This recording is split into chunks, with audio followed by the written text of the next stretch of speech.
இந்த பக்கம் சமர்ப்பணம் இல்லை, இந்த பக்கம் மட்டுமே சமர்ப்பணம். ஓகேவா? ஏன்னா அம்மாவை பத்தி பேசுறது நிறைய பேர் பேசியிருக்காங்க, ஆனா ஒரு அப்பாவை பத்தி இன்னும் அந்த அளவுக்கு யாரும் பேசல.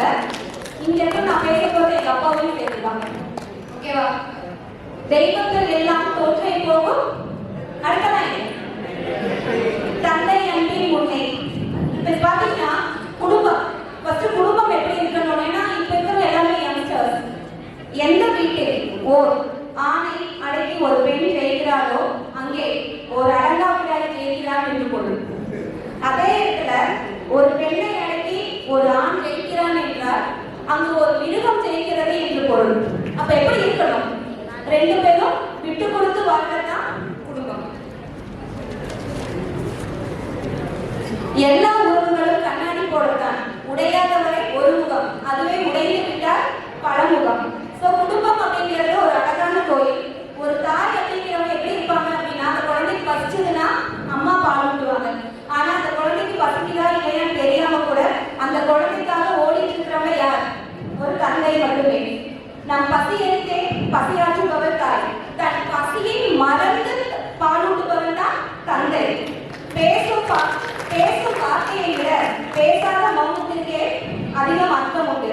பேசும் வார்த்தை எல்லோருக்கும் புரியும்.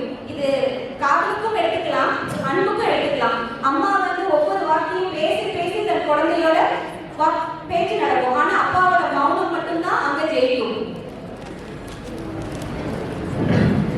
அப்பா எல்லாருமே இப்ப எவ்வளவு யங்ஸ்டர்ஸ் விசில் என்ன, ஆட்டம் என்ன, பாட்டம் என்ன, என்ஜாய்மெண்ட் என்ன, ஆனா அவங்க அப்பா அப்படிங்கிற ஒரு பதவிக்கு வந்துட்டாங்க அப்படின்னா தான் காணாத உலகத்தை கூட தன் பிள்ளை காண வேண்டும் என்று நினைப்பவர் தான் தந்தை.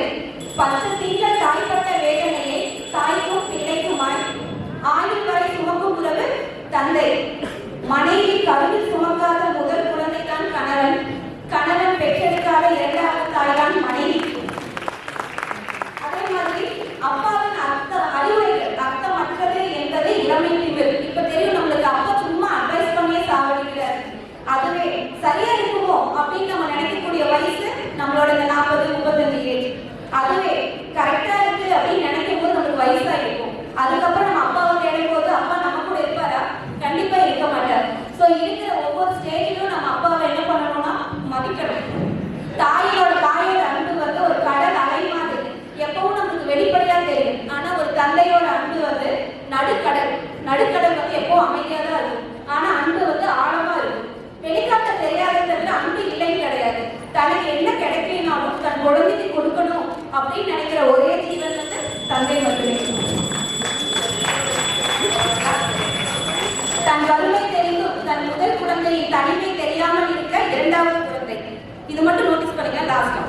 தன் வறுமை தெரிந்தும் தன் முதல் குழந்தையின் தனிமை தெரியாமல் இருக்க இரண்டாவது குழந்தை. தன் இயலாமை தெரிந்தும் தன் குழந்தையின் தாயின் ஆசைக்காக தனியார் பள்ளி, அந்த வெஹிக்கல்ல தான் குழந்தையும் போகணும், தன்னோட நிலைமை தெரிஞ்சும் நமக்காக பிரைவேட் பஸ் அரேஞ்ச் பண்ணுவார். அதே நேரத்தில் தன் கையிருப்பு தெரிந்தும் தன் மகன்களோ தனியார் கல்லூரியில், தன் சொத்து விவரமோ பத்திரமாய் வங்கியில். எங்க இருக்கும்? நம்ம பேங்க்ல காலேஜ் கொடுக்கவே இருக்கும் இல்லையா சார்? தன் மகனின் திருமணத்திற்கு அந்த பத்திரம் எங்க வரும் தெரியுமா? இன்னொருத்தரோட கைக்கு போகும். ஏன்னா தன்னோட பையனோட பேரு பத்திரிகையில அழகா வரணுங்கிறதுக்காக. தன் மகனும் மருமகனும் சந்தோஷமா ஏசி ரூம்ல தூங்கணும். அப்பாவும் அம்மாவும் எங்க இருக்காங்க தெரியுமா? முதியோர் இல்லத்தில். இதுதான் ஒரு தாயும் தந்தையும் தன் மகனுக்காக தன் மகனுக்காக இதுவரை செய்யக்கூடியது. ஸோ கடவுளிடம் வரம் கேட்டேன், கிடைக்கவில்லை. பின்புதான் கடவுள் தெரிந்தது. கடவுளே வரமாக என் கண்முன்னே தந்தையாக, என் அப்பாக்காக, எல்லா அப்பாக்காகவும்